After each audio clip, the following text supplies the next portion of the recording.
Assalamualaikum warahmatullahi wabarakatuh.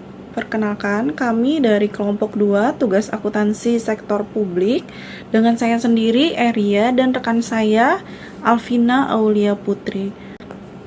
Oke, di sini saya akan membahas modul 3 yaitu organisasi sektor publik sebagai entitas dalam akuntansi sektor publik.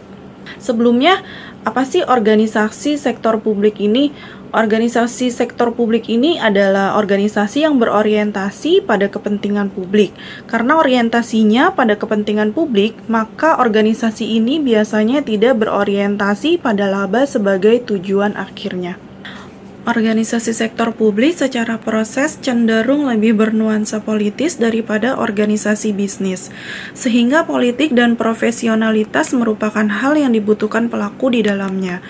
Politik dalam hal ini ialah berbagai cara untuk menempatkan masalah di agenda publik. Organisasi yang tidak memiliki ketidakpastian tinggi merupakan organisasi yang tidak memiliki tujuan yang jelas. Berbagai benturan kepentingan dalam interaksi di lingkungan organisasi merupakan penyebab hal ini terjadi. Adanya tujuan yang kompleks dan mengutamakan masalah maupun aktivitas secara bersama merupakan ciri khas dari organisasi publik. Keterbatasan SDM, keuangan maupun waktu menyebabkan organisasi publik melihat hal tersebut sebagai hal yang tidak mungkin dapat dilakukan. Oke, selanjutnya ada kajian organisasi sektor publik. Yang pertama ada kajian organisasi sektor publik biasanya dilakukan dari sisi manajemen. Yang kedua, dalam perkembangannya, kajian tersebut telah memasuki wilayah karakter frase sektor publik. Dari sisi kebijakan publik, sektor publik lebih dipahami sebagai kenaikan pajak, birokrasi yang berlebihan, pemerintah yang besar, dan nasionalisasi versus privatisasi. Dalam arti luas, sektor publik diinterpretasikan sebagai metode manajemen negara. Kalau dalam arti sempit, sektor publik diinterpretasikan sebagai pungutan oleh negara. Ada beberapa karakter organisasi sektor publik. Yang pertama ada tujuan. Apa sih tujuan ini? Tujuannya memberikan kesejahteraan kepada masyarakat yang meliputi kebutuhan dasar dan non-dasar seperti yang berkaitan dengan jasmani maupun rohani. Yang kedua ada aktivitas. Aktivitas di sini yang dilakukan berupa pelayanan publik, misalnya keamanan, penegakan hukum, pendidikan, transportasi publik, kesehatan, dan sejenisnya. Yang ketiga ada sumber pembiayaan. Sumber pembiayaan ini berasal dari dana masyarakat dalam bentuk pajak, retribusi laba, dan pendapatan lainnya yang tidak bertentangan dengan perundang-undangan. Yang keempat ada pertanggungjawaban. Pertanggungjawaban di sini diberikan kepada perwakilan masyarakat seperti DPR, DPD, DPRD, dan sejenisnya. Yang kelima ada budaya organisasi. Budaya organisasi ini terdiri dari birokratis, formal, serta berjenjang. Yang keenam ada penyusunan anggaran. Penyusunan anggaran ini dilakukan dengan masyarakat untuk merencanakan program mendapatkan input selanjutnya disahkan oleh wakil masyarakat di DPR, DPD, DPRD, dan lembaga sejenisnya. Yang terakhir ada stakeholder. Stakeholder ini meliputi masyarakat Indonesia, kreditur, investor, hingga lembaga internasional. Oke, selanjutnya ada peran akuntansi dalam organisasi menurut Christensen DKK 2007. Di sini beliau menjelaskan akuntansi sektor publik melingkupi proses pertanggungjawaban dan manajerial. Ruang lingkup proses manajerial seperti perencanaan, penganggaran, dan ratifikasi anggaran dengan adanya pos-pos aktivitas beserta anggarannya. Ada ciri khas dalam mencari sumber hingga alokasi dana dari publik dan untuk publik membuat akuntansi sektor publik disebut dengan akuntansi dana. Lain halnya dengan pertanggungjawaban yang terdiri atas realisasi anggaran dan aktivitas. Akuntansi sektor publik melihat anggaran sebagai focal point dari landasan operasional organisasi. Hal ini menyebabkan organisasi publik patuh dengan anggaran yang disahkan dalam menjalankan operasionalnya. Karena sifat dari realisasi anggaran ini ialah mandatori. Bentuk dari akuntansi ini ialah transparansi, prediktabilitas kinerja organisasi, dan akuntabilitas. Hal ini merupakan penekanan besar yang ditunjukkan kepada organisasi publik yang menghendaki keterbukaan, transparansi, perlakuan adil, ketidakberpihakan atau pada golongan, dan prediktabilitas. Selanjutnya, entitas dalam akuntansi sektor publik. Bagian dari entitas akuntansi sektor publik seperti akuntansi pemerintah diantaranya entitas akuntansi dan entitas pelaporan. Entitas tersebut tentu terdapat perbedaan fungsi masing-masing. Pengertian entitas pelaporan ialah berbagai unit di struktur pemerintah sesuai dengan ketentuan undang-undang untuk menyajikan laporan keuangan yang terdiri dari satu maupun lebih entitas akuntansi.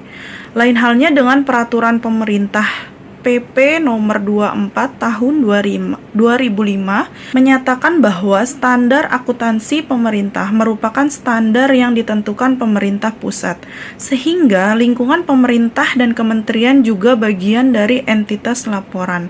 Berikut merupakan penjelasan setelah berlakunya PP nomor 24 tahun 2005. Oleh karena itu, pencatatan laporan pertanggungjawaban yang terbentuk laporan keuangan memiliki tujuan perlu dilaksanakan di setiap organisasi, kementerian negara, dan lembaga lainnya.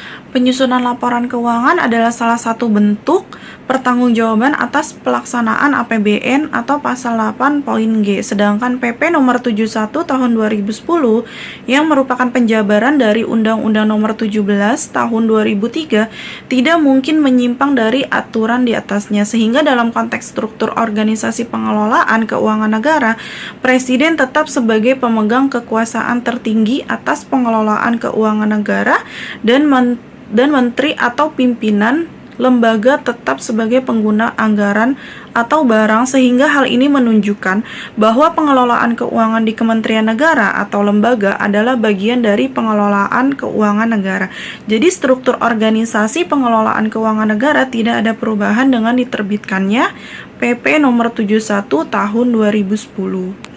Sedangkan kalau menurut Ritonga 2010, entitas akuntansi merupakan unit pemerintahan pengguna anggaran yang berkewajiban menyelenggarakan akuntansi dan menyusun laporan keuangan untuk digabungkan pada entitas keuangan. Oke, slide selanjutnya akan dipresentasikan oleh teman saya. Selanjutnya, saya Alvina Aulia Putri akan menjelaskan mengenai modul 4 tentang anggaran sebagai objek akuntansi sektor publik. Pada slide ini menjelaskan mengenai hubungan keuangan negara dan daerah dengan akuntansi sektor publik. Realisasi anggaran negara dan kepengurusan keuangan negara didasarkan pada pelaksanaan anggaran negara.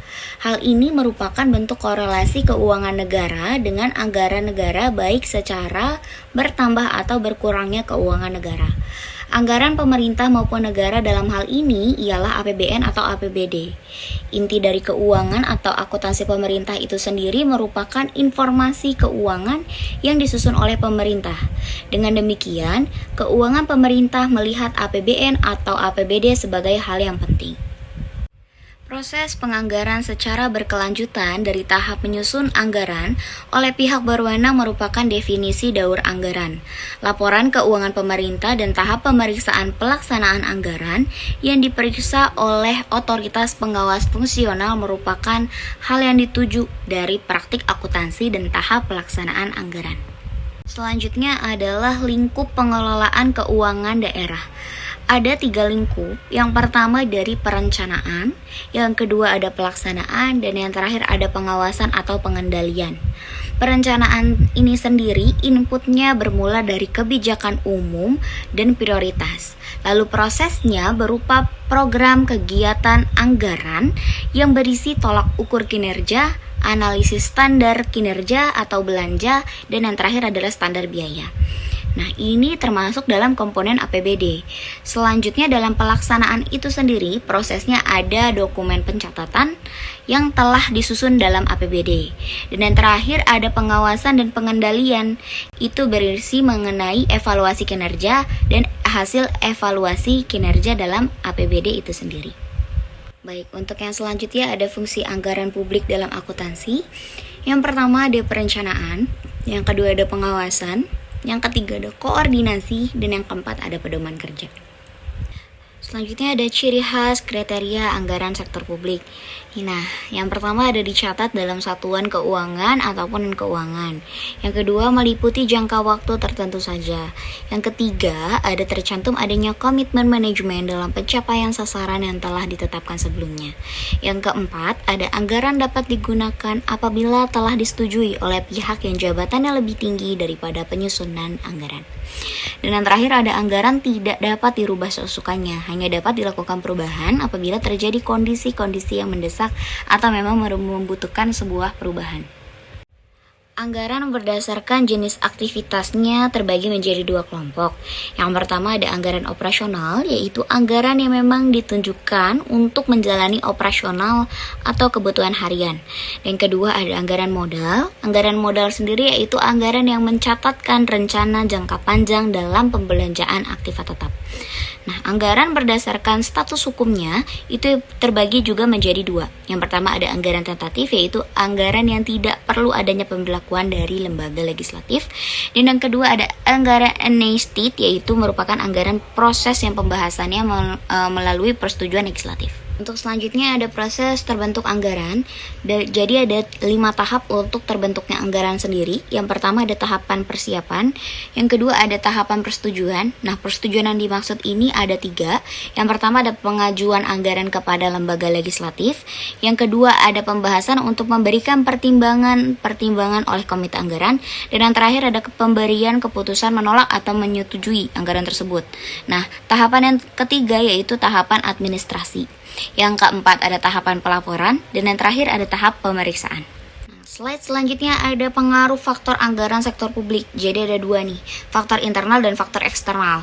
Faktor internal sendiri ini ada yaitu penjualan tahun lalu, kebijakan tentang harga jual, syarat pembayaran penjualan, ada pemilihan saluran distribusi, tenaga kerja, modal kerja, atau fasilitas yang dimiliki. Nah, sedangkan faktor eksternal sendiri itu ada persaingan, tingkat pertumbuhan penduduk, penghasilan masyarakat, pendidikan masyarakat, penyebaran masyarakat, agama adat istiadat, regulasi pemerintah, atau perkembangan teknologi. Baik, cukup sekian dari presentasi kelompok kami. Terima kasih banyak atas waktunya. Wassalamualaikum warahmatullahi wabarakatuh.